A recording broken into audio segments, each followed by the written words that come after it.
Have you ever felt like someone was watching you, even when you were alone? It started on New Year's Eve, 3 months after I moved into a new apartment. I was thrilled to finally have a place of my own. The rent was surprisingly cheap, and the landlord was eager to hand over the keys. He mentioned the previous tenant had left abruptly, but didn't give any details. I didn't think much of it at the time. The first few nights were uneventful, but I began to notice small, strange things. My belongings would be out of place. The remote moved from the coffee table to the couch. The kitchen cabinet slightly ajar when I was certain I had closed it. I chalked it up to forgetfulness. That New Year's Eve, I decided to stay in, wanting a quiet night to myself. As midnight approached, I heard the sound of a door creaking. My heart skipped a beat. I was alone. Or so I thought. I got up to investigate, clutching a flashlight as if it were some kind of weapon. Every door was closed and locked. Nothing seemed out of place. But as I turned to head back to bed, I saw it. There was a faint silhouette in the corner of my living room. It was too dark to make out any details, but it was there, watching. I froze, my breath caught in my throat. I wanted to believe it was a trick of the light, but as I stepped closer, it vanished, like smoke dissipating into the air. I convinced myself it was my imagination. But the incidents escalated, the sound of soft footsteps at night, whispers just beyond the edge of hearing, and the smell of something rotten, like decaying meat, that would appear and disappear without warning. The final straw came when the clock struck midnight, marking the start of the new year. Fireworks boomed outside, but inside, I woke up to find my bedroom door wide open. I always locked it before going to bed. Always. My heart pounded as I scanned the room. That's when I saw it.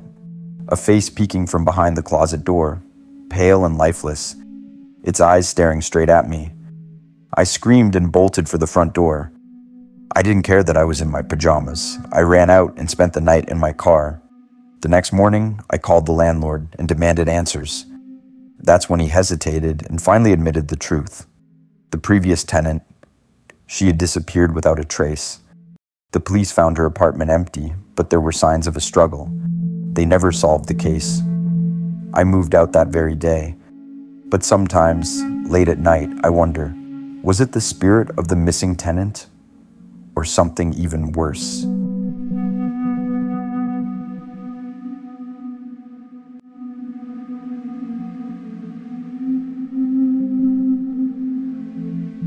Would you follow a voice in the woods if it called your name? It was New Year's Eve, and my friends and I were at a cabin deep in the woods, celebrating the end of the year. We were all a bit tipsy from champagne and decided to play a game of dares. When it was my turn, they dared me to walk into the forest alone and bring back a branch from the tallest tree I could find. I laughed it off and started walking, the moonlight barely guiding my way. At first, it was peaceful. The chirping of crickets, the rustle of leaves. But then, the whispers began. I froze, my heart racing. It was faint, like a breeze carrying a voice. I told myself it was just the wind. But as I walked further, the whispers grew louder. They were calling my name. I turned around, convinced one of my friends was trying to scare me, but the forest was empty. The shadows seemed to shift, trees bending unnaturally. Panic set in, but I told myself to keep going. That's when I saw her, a woman standing in the distance, her back to me. Her long dark hair swayed as if caught in a breeze. "Hello?" I called out, my voice trembling. She didn't move. I don't know why, but I felt drawn to her, like I had to get closer. Step by step, I approached, my heart pounding in my chest. As I reached out to touch her shoulder, she turned. Her face wasn't human. Her mouth was stretched impossibly wide, filled with jagged teeth, and her eyes were black voids. She let out an ear-piercing scream that made my blood run cold. I ran. I didn't stop until I burst out of the woods and back to the cabin.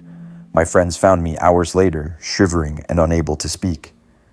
I never went back to those woods. But sometimes, when the wind blows just right on New Year's Eve, I still hear the whispers calling my name.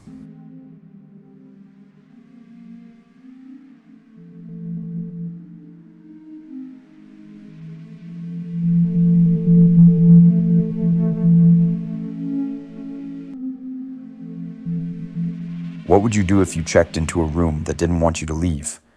It was New Year's Eve, and I was driving cross-country, trying to make it to a friend's party before midnight. A storm rolled in, and the rain became so heavy I could barely see the road. Desperate, I pulled into the first motel I saw. It was old and run down, but it had a vacancy sign flickering in the storm. The receptionist barely looked at me as she handed over the key to room 13. The hallway smelled musty, the wallpaper peeling. As I unlocked the door, a chill ran down my spine. The room felt wrong. The bed was neatly made, but the air was heavy, suffocating. I tried to shake it off. It was just one night. As I unpacked, I noticed something odd. The mirror above the dresser was cracked, and the crack formed what looked like an eye. I covered it with a towel and tried to sleep. Around 11:55 p.m., just before midnight, I woke up to the sound of knocking. It wasn't coming from the door, but the mirror. A rhythmic, deliberate knock. I sat up, my body paralyzed with fear. The towel I had draped over the mirror had fallen to the floor, and in the mirror, I saw something that shouldn't have been there. A figure stood behind me. Its face was distorted, its features shifting like smoke. I spun around, but the room was empty. My heart pounded as I backed away from the mirror. That's when the lights went out. I grabbed my phone for light, but it wouldn't turn on. Then the whispers started. Stay, don't leave. I bolted for the door, fumbling with the lock. As I yanked it open, I swear I felt something cold graze my arm, like icy fingers trying to pull me back. The receptionist didn't seem surprised when I handed over the key. She simply said, "Most people don't make it through the night in that room." I left without another word.